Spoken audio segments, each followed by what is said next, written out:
ranked the #1 best place to live in Weld County, a suburb of Denver and part of Boulder County. And come on, those views, can you beat them? Let's drive around and get the lay of the land so you can get a better understanding of what it's like living in Erie, Colorado. This is Life on the Front Range. Let's get started.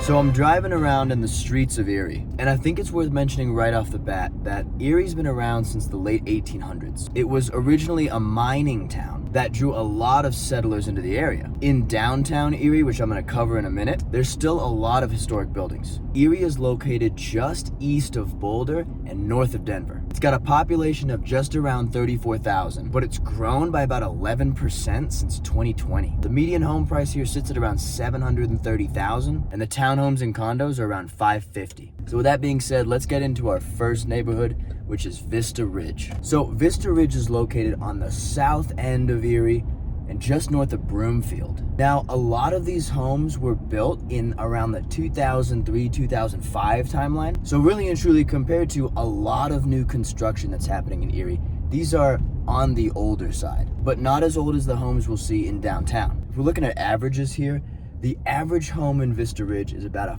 4-bed, 3-bath with a square footage of about 2,850. There's a school here, Black Rock Elementary, which is honestly right smack dab in the center, and is part of the St. Vrain School District. Briefly mentioned this in the beginning, which is that Erie's split up in Boulder County and Weld County. And since Vista Ridge sits on the south to southeastern side, it does fall within Weld County. Now, something worth mentioning is that Vista Ridge is also home to the Colorado National Golf Club, which features both CU Boulder's men and women's golf team. They've hosted here the NCAA regionals, USGA events, as well as PGA of America events. It's a fantastic golf course with unbelievable views of the Front Range. I'll include a link below that talks about pricing for membership. But even if you're not a fan of golf, the views of the Front Range by itself from Vista Ridge are incredible. So now let's take a quick break from the neighborhoods and explore downtown Erie. So as you come into downtown Erie, there's a lot of older homes here, as I mentioned before. The aesthetic in downtown is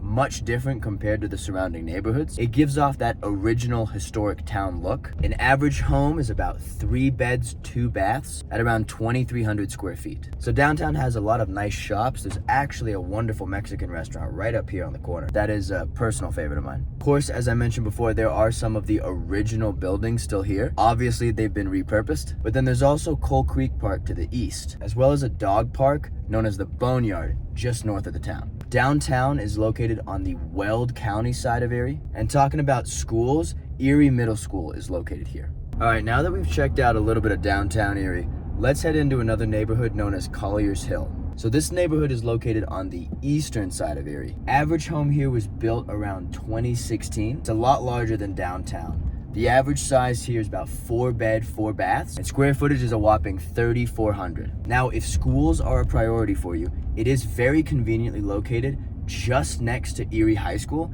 as well as Erie Elementary. Now, something worth mentioning is that although a lot of the homes here are built up, it's in a section of Erie that just to the east, there's a lot of new construction, at least at the time of this video. And so if you're heading to I-25 down Erie Parkway, you're gonna be passing by a lot of that construction. Something worth mentioning too here is that you get unbelievably beautiful views of the Front Range.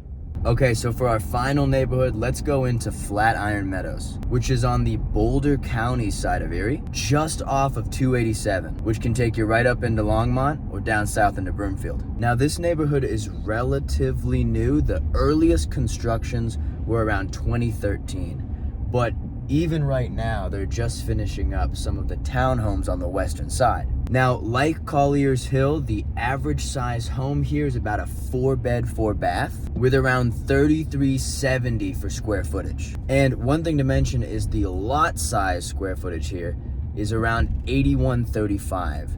Now, the reason I mention that is because lots are rather tight here. Now, that seems to be reflective of a lot of new construction in Erie, where a lot of the homes are brought closer together, not as big backyards. There is a landscaping aesthetic here that does tend to minimize the use of grass. Reason being is because Colorado is such a dry state that water is a bit more scarce, and it helps on your water bill too. Now there's a school in the center of Flatiron Meadows too, and that's Meadowlark, which is a K through 8. And now technically, because this part of Erie is in a different school district, the high school is actually Centaurus down in Lafayette. Just something worth mentioning. Now hopefully you've gotten a lot of information about living in Erie, Colorado. But if you're curious about other suburbs and towns around Denver and Boulder, I recommend checking out this video. I cover a bit of the pros and cons on Longmont, and I think you'll find it helpful. This is Life on the Front Range. I'll see you there.